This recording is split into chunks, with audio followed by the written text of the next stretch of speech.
નમસ્કાર મિત્રો, અમારી પીઆર ગુજરાતી ચેનલમાં તમારું સ્વાગત છે।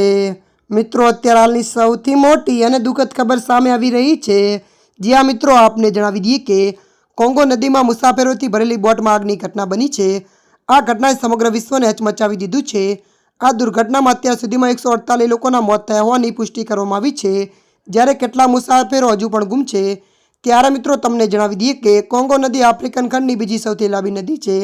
આ નદી મધ્ય આફ્રિકામાંથી વહે છે અને તેનો મોટા ભાગનો ભાગ ડેમોક્રેટિક રિપબ્લિક ઓફ કોંગોમાં આવેલો છે। ત્યારે મિત્રો મળી રહેલી માહિતી અનુસાર વધુ આપને જણાવી દઈએ કે બોટમાં લગભગ 500 લોકો સવાર હતા અને આગ ફેલાતા જ અફરાતફરી મચી ગઈ અને ઘણા લોકો પોતાના જીવ બચાવવા માટે નદીમાં કૂદી પડ્યા। અને દુઃખની વાત તો એ છે કે તેમાંથી ઘણાને તરવાનું આવડતું ન હતું, જેના કારણે મોટી સંખ્યામાં લોકો ડૂબી જવાથી મૃત્યુ પામ્યા છે। ત્યારે મિત્રો અત્યારની આ દુઃખદ ખબર મળી રહી છે। ત્યારે મિત્રો હાલ માટે આટલું, મળીશું નવી અપડેટ સાથે। જો તમને અમારો વિડીયો પસંદ આવે, લાઇક, શેર અને સબસ્ક્રાઈબ કરી નાખજો। ધન્યવાદ।